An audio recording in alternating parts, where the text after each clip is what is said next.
Jajaran Polres Tasikmalaya Kota menangkap seorang sopir travel gelap yang membawa penumpang dari Jakarta menuju Tasikmalaya. Lantas bagaimana perkembangan kasus ini? Sudah terhubung bersama kami, Dedi Haryana, KBO Lantas Polres Tasikmalaya Kota dan pengamat transportasi Azaz Tigor Nenggolan. Selamat sore Bapak-Bapak.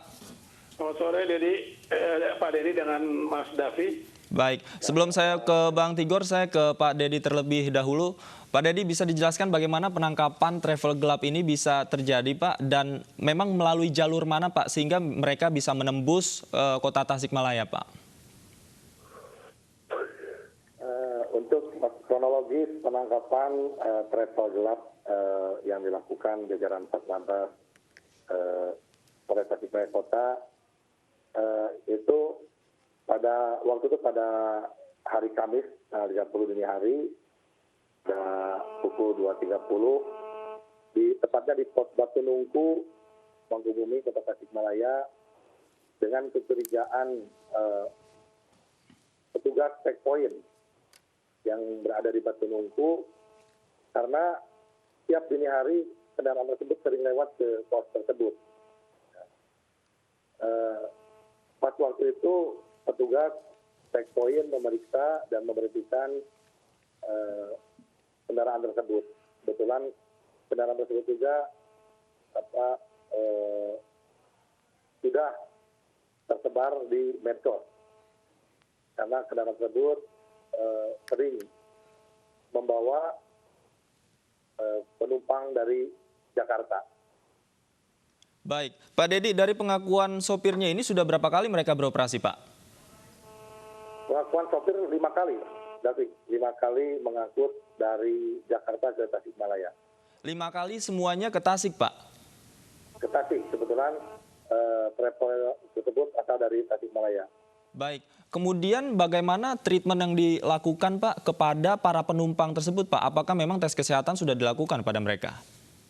Ya, sementara penumpang tersebut sudah sesuai yang ketangkap kemarin langsung diperiksa tim kesehatan. Kebetulan di checkpoint tersebut ada dari petugas medisnya juga.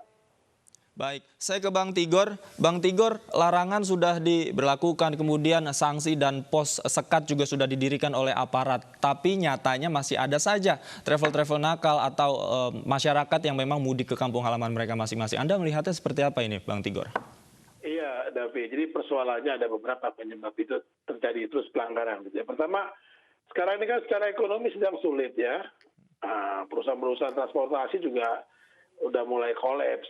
Nah, travel juga kan udah kehilangan penumpang. Nah, ada yang seperti ini, ya mereka menyiasati supaya tetap dapat duit, ya dapat penghasilan. Itu satu. Kedua, kebanyakan juga kan di Jakarta ini orang udah sulit hidup, ya.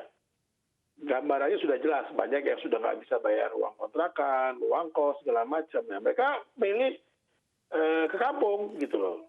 Pada saat-saat seperti sekarang ini masa-masa kritisnya nih sekarang. Nah, mereka memaksa pulang ke kampung. Bagaimanapun caranya, kalau di kampung mereka kan bisa hidup dengan tenang, ada keluarga, ya, ada sumber makanan juga cukup. Kalau di Jakarta kan susah. Nah, yang ketiga penyebabnya juga adalah sanksi yang kurang tegas. Ya, tadi sih polisi sudah pakai Undang-Undang Nomor 22 tahun 2009 ya tentang lalu lintas dan angkutan jalan. Pasal tentang peruntukan yang tidak sesuai gitu kan. Tapi menurut saya bisa ditambah lagi gitu ya, bisa ditambah lagi. Misalnya dia menipu gitu loh. Penipuan pakai ya pasal penipuan KUH pidana. Udah 5 kali itu. Ya kan berarti terencana betul gitu loh. Kedua tambah lagi sanksinya secara hukum tuh sanksi administratif. Kalau dia perusahaan travel cabut izinnya. Karena dia sudah punya bukti pelanggaran secara hukum gitu, secara pidana dan melanggar undang-undang. Nah, jadi harus tegas. Kalau tidak nanti orang semua cari celah untuk melanggar. Jadi menurut saya yang utama adalah sanksinya belum tegas sekarang ini. Kan katanya nanti baru tanggal 6 Mei ya. Saya juga nggak tahu 6 Mei itu benar nggak nanti sampai berani pakai Undang-Undang Nomor 6 tahun 2018 ya tentang karantina kebencanaan itu gitu loh. Saya nggak tahu apakah Karena itu kan Undang-Undang Nomor 6 Tahun 2018 kalau kita mau bicara penerapan sanksi atas pelanggaran itu harus bikin PP dulu, peraturan pemerintah. Nah, peraturan pemerintahnya kan harus keluar dulu. Nah, sekarang kan Baik. itu dalam proses gitu. Jadi menurut saya sih nggak kehabisan hukum aturan kita kalau mau bikin sanksi yang tegas tadi. Artinya Sanksi aturannya administratif. harus tegas begitu ya Bang Tigor. Saya kembali ke Pak Dedi. Pak Dedi, sanksi apa yang diberikan kepada travel-travel nakal ini Pak? Atau taksi gelap bisa dikatakan seperti itu Pak? Baik, sementara untuk kasus ini baru ketangkep ya satu travel yang mengangkut penumpang dari zona merah atau dari Jakarta yang menuju Tasikmalaya. Sementara kami terapkan dulu pasal 308 Undang-Undang Lalu Lintas nomor 22, yaitu orang yang tidak memiliki izin layak untuk melakukan pengangkutan penumpang. Jadi ini boleh dikatakan taksi gelap. Bisa dikatakan taksi gelap Pak ya. Apakah itu juga akan dilakukan penyitaan terhadap kendaraan yang bersangkutan Pak? Sementara itu jadi barang bukti ya untuk kendaraan travel tersebut. Baik, Pak, kalau dari pengakuan sopirnya sendiri, apakah mereka bergerak ini atas inisiatif sendiri atau memang ada yang mengkoordinir, artinya memang ada sebuah organisasinya, kemudian mengkoordinir masyarakat yang ingin mudik ke daerah-daerah tertentu, Pak? Untuk itu tidak ada yang dalam artian ini mereka mengiklankan sendiri lewat medsos Facebook, ya jadi mengiklankan.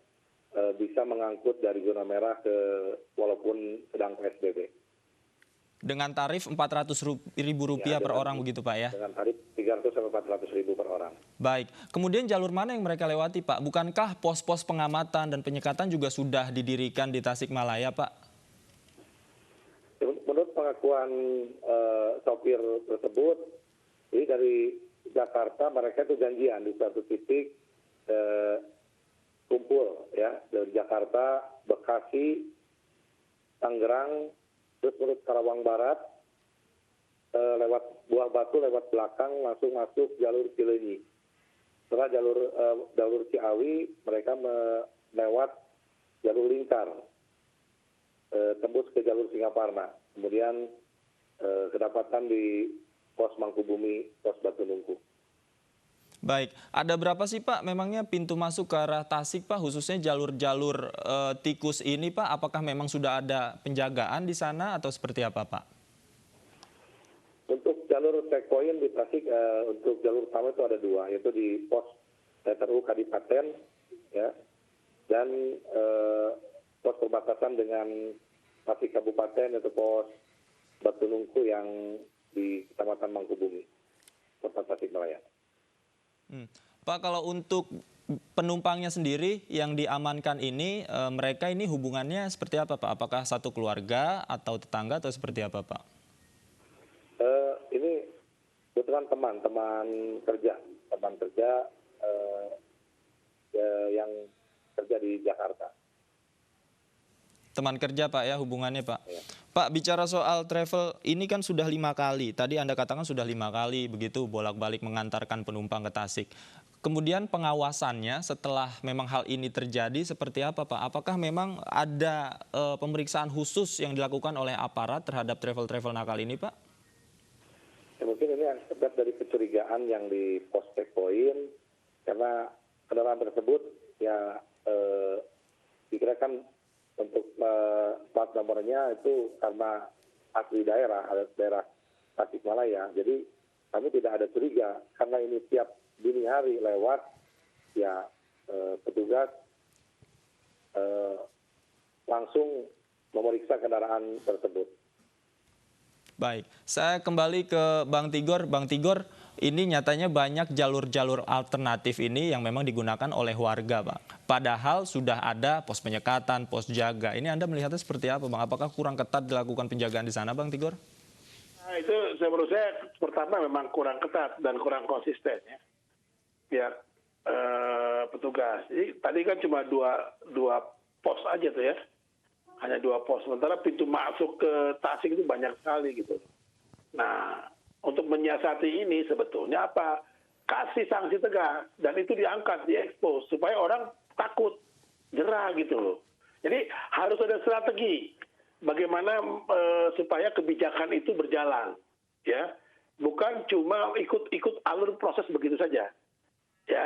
Jadi kita ini harus kreatif dan taktis gitu loh. Jadi ya kapasitas orang kan terbatas, petugas polisi juga terbatas. Sementara pintu masuknya banyak sekali, checkpoint cuma 2 sanggupnya. Nah ini gimana caranya supaya kebijakannya atau regulasi ini jalan? Ya udah kasih sanksi tegas, angkat gede-gede ke publik gitu loh. Kan sekarang banyak media sosial, segala media-media, televisi, media online. Nah itu harus punya seperti itu, strategi itu gitu loh.